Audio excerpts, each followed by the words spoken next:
예, 여러분 안녕하십니까. 팩트가 강한 대북 전문 채널 김은광 튜브 9월 7일 방송을 시작하겠습니다.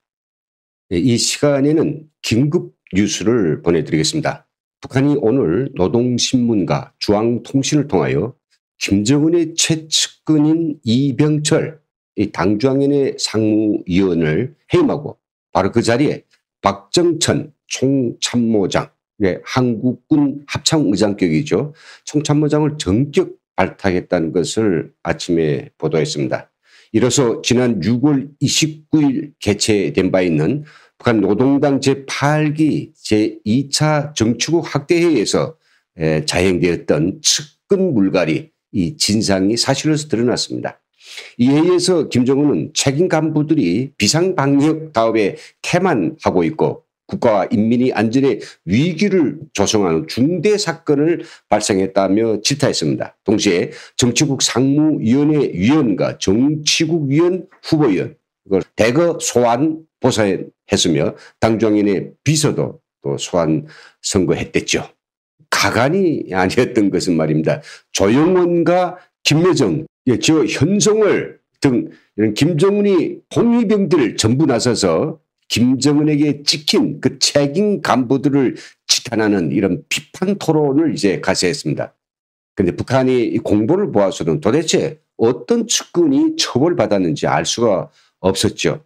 다만 이 비판 토론에 빠진 측근들이 있어서 그가 아마 비판을 받고 있지 않느냐 판단하는 정도였습니다. 그런 대상으로는 총리인 김덕훈이라든가常務위원인 이병철, 지역 최룡해 상임위원장까지 거론되기도 했습니다.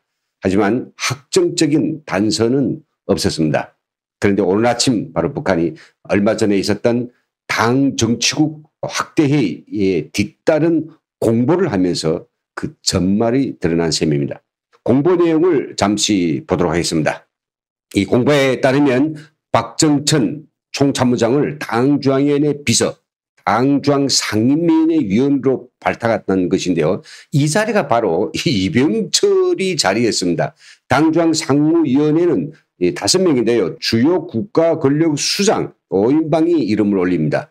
노동당을 대표하는 조영원, 최고인민회의를 대표하는 최룡해, 내각을 대표해서 김덕훈, 그리고 바로 국방 군수 분야를 대표해서 이병철이 들어가 있었죠. 당연직이기도 한 이 국방 분야의 이병철 자리가 결국은 박병천한테 넘어갔습니다. 박병천은 상무위원이 되면서 직위도 총참모장이 아니라 이병철이 꿰찼던 당중앙위원회 비서, 군사위원회 부위원장 이 자리를 다 꿰찼습니다. 물론 이번 파천이 이병철과 박정천 둘 사이에서 알리기라든지 권력투쟁 그런 건 절대 아니고요. 그냥 이병철이 김정은이 눈밖에 난 것이라고 볼 수 있습니다. 사실 이병철은 다른 사람들하고는 달리 상당히 오랫동안 김정은과 같이 갈 것이다 이렇게 이제 점 찍었던 사람입니다. 그것은 그만큼 그가 그에 대한 김정은이 신뢰가 컸고요. 또 오랫동안 군사 국방 분야에서 일해온 이병철 애간에서 느낄 수 있듯이 상당히 고직하고 일에만 몰두해서 김정은은 기회가 있을 때마다 이병철은 바로 내가 바라는 일꾼이 전형적인 타입이라고 칭찬을 아끼지 않았다고 합니다. 그러다 보니 이병철은 김정은이 껌딱지가 되었습니다. 김정은이 가는 모든 곳엔 조영원이 껌딱지처럼 붙어 있는데요. 김정은이 군이나 국방 관련 분야에 현지 시찰을 할 때는 누가 있습니까? 바로 이병철이 붙어 있는 거죠. 물론 조영원보다 김정은과의 현지지도 동행 횟수가 다소 떨어지지만 조영원에게도 차려지지 않는 그런 특별한 대우를 김정은으로부터 받고 있습니다. 특별한 대우, 최대의 특혜 뭔가 하면 바로 김정은과 맞담배 피우기입니다. 담배 피워본 사람들은 알 겁니다. 이 담배도 술과 마찬가지로 곁에서 누가 함께 피워주는 사람이 있어야 이 제맛이 나지 않습니까? 김정은과 맞담배를 피우는 사람은 매 번마다 다르지만 딱 한 사람 정도씩입니다. 김정은이 정권을 승계받은 제일 초기에는 이모 부인 장성택이 맞담배 대상이었고요. 그 뒤로 김원홍이었습니다. 김원홍을 제거한 이후에는 얼마 전까지만 해도 이병천이 오랫동안 김정은의 맞담배 대상이었죠. 그렇다고 담배를 피우려고 이 둘이 서로 만나는 것은 아닙니다. 다수가 모이는 행사나 회의가 있을 때 또는 현지 시찰 시에 동석을 해서 김정은이 담배를 피울 때 같이 피워주는, 그러면서 이런저런 속에 있는 이야기를 나누곤 했다고 볼 수 있습니다. 북한은 오랫동안 유교 전통이 세습되어 있기 때문에 오늘까지도 술과 담배를 피운 데서만큼은 유교적 도덕을 반드시 지킵니다. 그게 뭘까요? 이 담배는 부모들 앞에서는 절대로 안 되고 상급자나 소위의 사람들 앞에서도 그냥 편하게 꺼나 물고 피우지는 못합니다. 그럴진데 수령이라고 하는 김정은 앞에서 어느 누가 담배를 피우겠습니까? 혹시 김정은이 야 괜찮아 한 대 피워, 한 대 피워준다고 하더라도 이걸 덥석 받아가지고 같이 꼬나 물었다가는 뒷감당 못합니다.